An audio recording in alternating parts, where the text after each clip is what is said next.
S'il y a bien un nom d'actrice connu de tous les Français, c'est celui de Catherine Deneuve. L'artiste n'avait pourtant pas prévu d'utiliser ce nom à l'origine.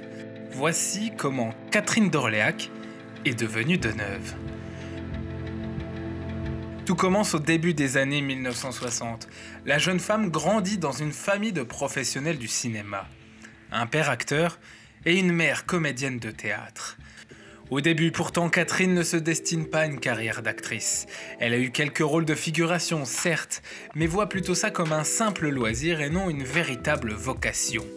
Pour sa sœur aînée, Françoise d'Orléac, c'est tout le contraire.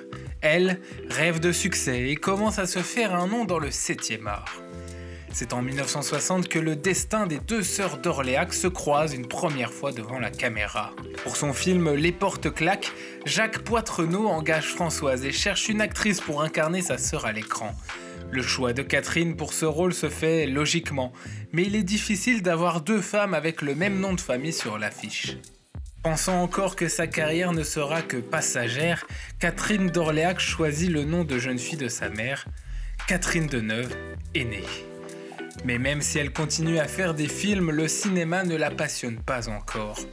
La jeune Catherine préfère vivre son idylle avec le réalisateur Roger Vadim, une histoire d'amour qui dure 3 ans. En 1964, qu'elle l'ait voulu ou pas, c'est la consécration pour Catherine Deneuve. Tête d'affiche des Parapluies de Cherbourg de Jacques Demy, elle foule le tapis rouge du Festival de Cannes. Le film remporte la Palme d'Or aux dépens de La peau douce, un long métrage de François Truffaut, dans lequel joue sa sœur, Françoise d'Orléac.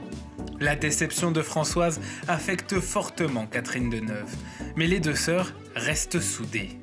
En 1967, sous la direction encore de Jacques Demy, d'Orléac et Deneuve sont à nouveau réunis dans Les Demoiselles de Rochefort. Un succès qui les rapproche avant le drame qui les séparera à jamais. Le 26 juin 1967, Françoise d'Orléac se rend à Nice pour prendre l'avion. Elle est en retard, il pleut, la chaussée est glissante. L'actrice perd le contrôle de sa voiture qui se fracasse contre un poteau. Elle meurt sur le coup. Catherine Deneuve ne s'est jamais vraiment remise de la mort de sa sœur, avec qui elle entretenait une relation presque fusionnelle.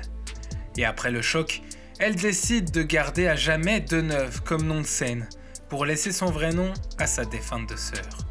Dans l'émission Beau Geste, des années plus tard, elle confie à Pierre Lescure regretter de ne pas avoir repris son nom à l'époque, qu'elle préfère à son nom d'usage. Pour elle, Deneuve n'est pas assez rond, ça contient trop de E. Mais pour les Français, Deneuve, c'est une icône, 60 ans de carrière et des films cultes.